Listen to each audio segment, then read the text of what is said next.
Alléluia. Il est fidèle.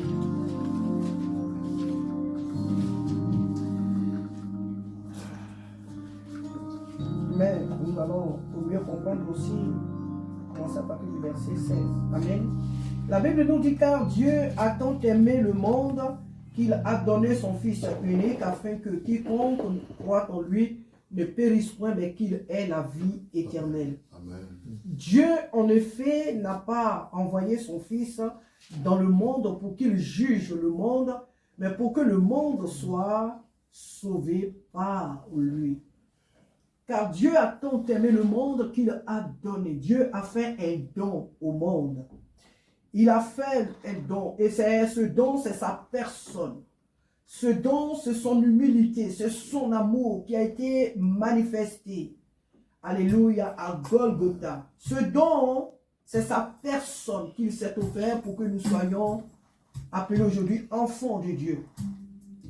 Et c'est grâce à ce don ce matin que nous sommes là. Et la Bible nous dit dans le verset 17, il dit, en effet, Dieu n'a pas envoyé son Fils dans ce monde pour qu'il juge le monde, mais pour que par lui, le monde soit sauvé.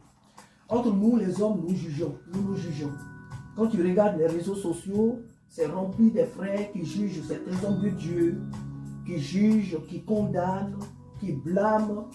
Des fois même, ce sont des vrais serviteurs de Dieu, mais ils sont blâmés, ils sont critiqués, ils sont, mais vraiment, dépouillés de tout sens, si on peut le dire, ils sont vraiment blâmés. La Bible dit que Jésus n'est pas venu dans le monde. C'est vrai que la Bible, cette même Bible nous dit de condamner les œuvres, les mauvaises œuvres, de condamner les actes qui ne sont pas bien, qui ne sont pas agréables à Dieu, c'est vrai. Mais dans notre manière de juger, dans notre manière de faire, nous devons exprimer l'amour. Car la Bible dit que l'amour couvre une multitude de péchés. Alléluia. Mais malheureusement, ce n'est pas ce que nous faisons. Alléluia. Et notre manière de juger, notre manière de condamner, condamne la personne, mais pas de fois ses actes. Mais nous condamnons les personnes même. Oh, Jésus-Christ est venu pour les malades, il n'est pas venu pour ceux qui sont guéris. Il est venu pour les impurs et non pas pour les purs, sinon pour les saints. Donc ce matin, comprenons que Dieu, Jésus-Christ n'est pas venu dans ce monde pour te juger, pour te dire que mon fils ou ma fille qui a fait ça, c'est fini pour toi, je ne veux plus de toi. Tant que tu as ce souffle et que tu vis sur cette terre, tu dois savoir que la grâce de Dieu est là toujours pour toi. Cela ne veut pas dire qu'il faut faire les choses exprès et dire que oui, tant que je vis, Dieu peut me pardonner, loin de là. Loin de là. Mais nous devons comprendre que Dieu, Jésus-Christ ne nous juge pas. Jésus-Christ ne nous condamne pas comme les hommes. Les hommes peuvent nous condamner parce qu'on a commis un acte. Les hommes peuvent nous juger, nous condamner et peuvent dire toutes sortes de choses de nous. Mais ce n'est pas ce que Dieu dit de nous. Ce n'est pas ce que Jésus dit de toi ni de moi. Jésus nous dit tout simplement, mon fils, ma fille, va et ne pêche plus. Mon fils, ma fille, sache que je t'aime. Et donc, ne recommence plus ce que tu as fait, comme il l'a dit à la femme prise en flagrant délit. Alléluia. Va et ne pêche plus. Voici la phrase de Jésus pour tous les pécheurs. Voici la phrase de Jésus pour tout homme, toute personne sur cette terre. Va et ne pêche plus. Alors qu'aujourd'hui tu entends sa voix, n'endurcis plus ton cœur. Accepte-le comme ton Seigneur et ton Sauveur. Et va et ne recommence plus. Il a même dit à cet aveugle qu'il a rencontré, après l'avoir guéri, il le rencontra dans le temple. Je ne sais pas si c'était le paralytique. Il le rencontre dans le temple et il lui dit, va et ne refais plus ce que tu as fait, de peur que le pire ne t'arrive. Donc voilà ce que Jésus fait. Va et ne pêche plus. Mais il ne trompe pas un marteau pour nous taper sur la tête. Il ne nous met pas de suite en prison parce qu'on a commis une faute. Quelle que soit la hauteur, la largeur, profondeur de notre faute, Jésus ne vient pas nous condamner. L'apôtre Paul était celui-là qui mettait le peuple de Dieu en prison, qui tuait femmes, enfants, qui ravageait. Selon que la Bible nous témoigne, l'apôtre Paul ravageait les églises. Mais un jour sur le chemin de Damas, Jésus s'est révélé à cet homme, il a transformé sa vie et il est devenu un grand serviteur de Dieu qui est pour nous aujourd'hui un modèle. Alléluia. Donc le désir de Dieu, c'est que le pécheur quitte sa mauvaise voie, abandonne sa méchanceté, abandonne sa mauvaise vie et vienne à lui pour avoir le salut. Jésus ne condamne personne sur cette terre. Même si nous, entre nous les hommes, on est souvent choqués de voir certaines choses. C'est vrai, le cœur de Dieu aussi est choqué de voir des mauvaises choses parce que Dieu ne collabore pas avec le péché. Mais sa première option, c'est de sauver l'être. C'est de transformer l'être. C'est de conduire l'être à le connaître. Voilà pourquoi il est venu sur la terre. En effet, la Bible nous dit, en effet, le Fils de Dieu n'est pas venu sur la terre pour condamner, pour juger, mais pour que par lui, les âmes soient sauvées. C'est le désir de Dieu. Quel que soit ce que tu aies fait ce matin, ou tout au long de la semaine, ou peut-être même cette nuit, n'oublie pas que Jésus n'est pas là pour te condamner. Le Seigneur ne te condamne pas. Il ne me condamne pas.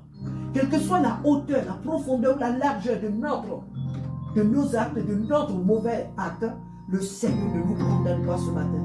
Il nous dit tout simplement, viens et participe à cette table que j'ai dressée pour toi. Et va et ne pêche plus. Va et ne refais plus les mêmes choses. Voilà ce que nous dit ce matin le Seigneur. Nous chassons tout esprit de culpabilité. Nous chassons au nom de Jésus l'accusateur. Celui-là qui est tout le temps là pour nous dire tu as fait ça, tu as fait ça, tu as fait. Celui qui est toujours là pour nous rappeler nos faiblesses, nos manquements et nos fautes.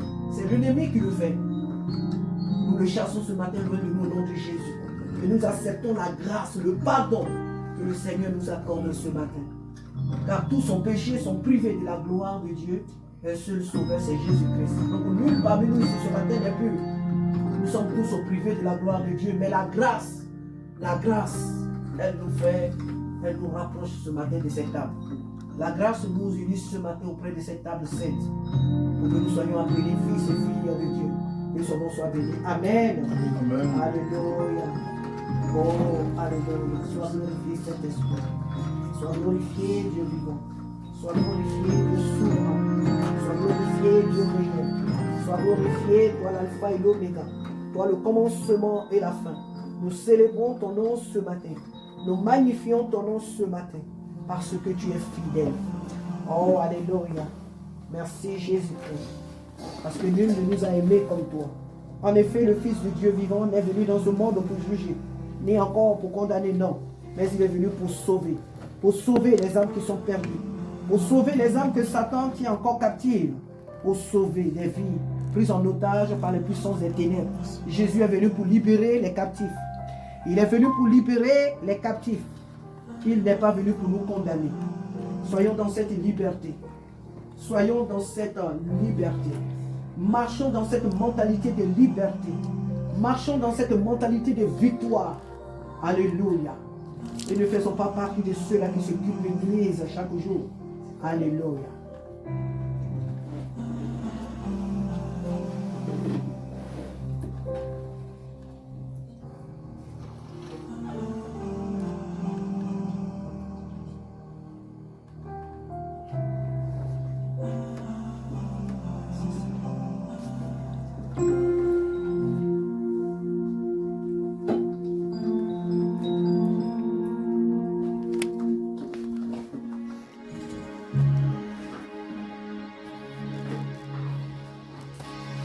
Alléluia.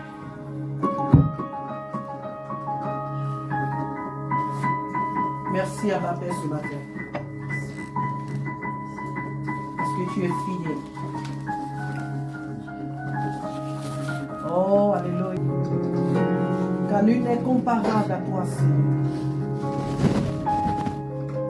Sois béni, Saint-Esprit. Seigneur, nous te disons merci, Seigneur. Alléluia. Alléluia.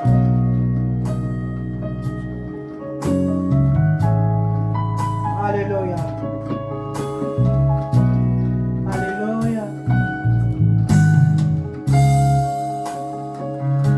Merci Jésus. Merci Seigneur.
personne ne vienne plus jamais te dire de faire un sacrifice pour le salut de ton âme. Que personne ne vienne te dire de dresser un autel pour le salut de ton âme. Pour te réconcilier avec Dieu, Jésus nous a rachetés en faisant quoi? Oh, alléluia. Il nous a délivrés par sa mort et sa résurrection. Il nous a libérés du pouvoir du péché. Il nous a rachetés à un grand prix. Et cela a été fait une fois pour toutes. Il n'y a plus de sacrifice à faire. Il n'y a plus d'autel à dresser, chers frères et sœurs. Jésus a tout accompli une fois pour toutes. Alléluia. C'est à nous tout simplement de saisir cette grâce. Alléluia. Et de marcher en fonction de cette grâce. C'est à nous de marcher dans cette pensée de victoire, de grâce qui nous a été faite une fois pour toutes. Nous n'avons plus de sacrifice à faire. Alors aussi grand qu'il soit l'homme de Dieu sur cette terre, qu'il te dise de dresser un autel pour telle ou telle raison, dis-lui non. La chose a été déjà faite une fois pour toutes. Jésus l'a déjà accompli. Nous sommes libérés, nous sommes restaurés, nous sommes délivrés de la mort, du pouvoir du péché, une fois pour toutes. Et si toi tu nages encore dans le péché, sache que tu fais exprès. Parce que Christ nous a délivrés du pouvoir du péché. Et nous sommes libres. Alléluia. Nous sommes rachetés, un peuple béni, un peuple mis à part. Alléluia. Pour appartenir à l'Éternel. À lui seul soit toute la gloire ce matin. Amen. Oh, alléluia. Que toute la gloire.